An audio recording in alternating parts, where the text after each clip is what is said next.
তাহলে এবার ঢাকা বিশ্ববিদ্যালয়ে পড়তে পারবে পাকিস্তানের হানিয়া আমিরও। সেই সঙ্গে থাকছে ভারতের পর এবার নেপাল থেকে বিদ্যুৎ আমদানি করছে বাংলাদেশ। কিন্তু খরচ কি কমবে নাকি উল্টো বাড়বে? আর ফাইনালি থাকছে বায়তুল মোকাররমের সৌন্দর্য বৃদ্ধিতে 100 কোটি টাকার প্রজেক্ট নিচ্ছে সরকার। এখন প্রথমে আসি হানিয়া আমিরের যে বিষয়টা, সেটা হলো 2015 সালে তো ঢাকা বিশ্ববিদ্যালয় পাকিস্তানের সাথে সব সম্পর্ক ছিন্ন করে দেয়, কারণ তাদের কথা ছিল পাকিস্তান 25শে মার্চ কালো রাতে যে তাণ্ডব চালিয়েছে সেটা যদি স্বীকার না করে তাহলে কোনো সম্পর্ক থাকবে না। বাট এখন অন্তর্বর্তীকালীন সরকার এই নিষেধাজ্ঞা তুলে নেয়। আগে যেমনটা ছিল তেমনি পাকিস্তানের স্টুডেন্টরা ঢাকা বিশ্ববিদ্যালয়ে এসে ভর্তি হতে পারবে, পড়াশোনা করতে পারবে। বাংলাদেশের স্টুডেন্টরাও পাকিস্তানে উচ্চ শিক্ষার জন্য যেতে পারবে। তো এই খবর জানার পর অনেকেরই কৌতূহল, তাহলে পাকিস্তানের হানিয়া আমিরও কি আসবে? তো যাই হোক, হানিয়া আমিরের আশা যাদের আছে তাদের জন্য দুঃখজনক হচ্ছে 27 বছর বয়সী হানিয়া আমিরের পড়াশোনা অনেক আগেই শেষ হয়ে গেছে। যাই হোক, এদিকে আদানি থেকে বিদ্যুৎ নেওয়ার পর তো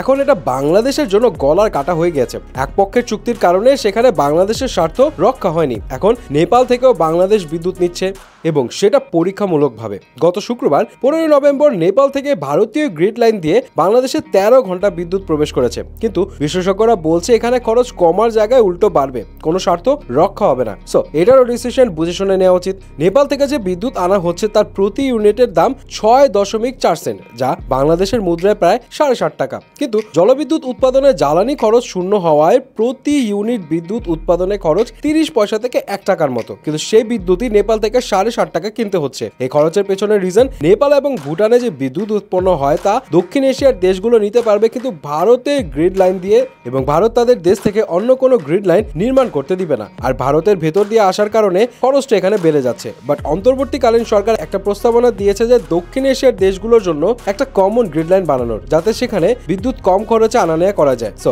নেপাল থেকে ডিরেক্ট বিদ্যুৎ বাংলাদেশে আনতে পারছে না বলেই খরচটা বাড়ছে। যদিও এটা পরীক্ষামূলক, দেখা যাক কি হয়। ফাইনালি আসি বায়তুল মোকাররমের কাছে। ধর্ম বিষয়ক উপদেষ্টা জানিয়েছে গত 100 দিনে অন্তর্বর্তীকালীন সরকার যেসব কাজ করেছে তার মধ্যে উল্লেখযোগ্য একটা পরিকল্পনা হচ্ছে বায়তুল মোকাররমের সৌন্দর্য বৃদ্ধিতে তারা 100 কোটি টাকার প্রজেক্ট হাতে নিয়েছে। বায়তুল মোকাররমকে আরো দর্শনীয় করতে নেওয়া হয়েছে এই উদ্যোগ। এছাড়া এও জানিয়েছে যে চট্টগ্রামে আন্দরকিল্লা শাহী জামে মসজিদ উন্নয়নে সরকার কুয়েত থেকে 10 কোটি টাকার একটা ফান্ডও পেয়েছে। And for the first time মসজিদের ইমাম এবং মুয়াজ্জিন এবং অন্যান্য কর্মচারীদের জন্য সরকারিভাবে একটা বেতন স্কেল নির্ধারণ করা হবে। আরেকটা সাফল্যের কথা জানা গেছে, যেটা হলো যে হজ যাত্রা দুটো প্যাকেজে তারা খরচ কমিয়েছে।